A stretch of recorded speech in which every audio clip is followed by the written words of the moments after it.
بسم اللہ الرحمن الرحیم۔ شروع اللہ کے نام سے جو بڑا مہربان نہایت رحم والے ہے۔ السلام علیکم دوستو، کیسے ہیں آپ سب؟ امید کرتے ہیں کہ آپ سب خیریت سے ہوں گے۔ محترم ناظرین، آپ میں سے کسی نے تو اپنی زندگی میں محبت کی ہوگی، لیکن زندگی میں محبت کرنا آسان ہے، لیکن اس میں جدائی کا درد سہنا بہت مشکل ہے۔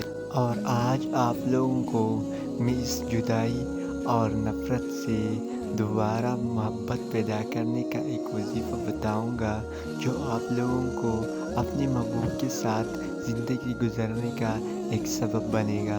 اگر آپ لوگوں کو کسی چیز کی تکلیف ہو یا کسی جگہ پر درد ہو یا کوئی مشکل ہو تو ہمیں کمنٹس میں بتائیے گا، تاکہ ہم آپ کے لیے اس کے مطابق ایک وظیفہ لے آئیں اور آپ لوگوں کے کام آئے۔ تو چلیے ویڈیو کو شروع کرتے ہیں۔ پیارے دوستو، کسی روٹی ہوئی کو منانے کے لیے درج ذیل آیات چند مرتبہ پڑھ کر تصور میں اس کے چہرے پر دم کر دی، محبت سے پیش آئے گا اور عذر قبول کرے گا۔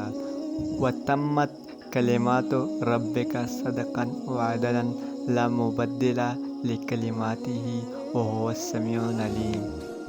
محترم ناظرین، اگر آپ یہ عمل پورے عزم اور یقین کے ساتھ کریں گے تو تبھی یہ عمل آپ کے کام آئے گی، اور اگر ایک بار میں نہیں ہوا تو دوبارہ اس سے زیادہ یقین اور اطمینان کے ساتھ یہ عمل دہرائیں۔ مجھے یقین ہے کہ آپ کا یہ عمل ضرور قبول ہوگا۔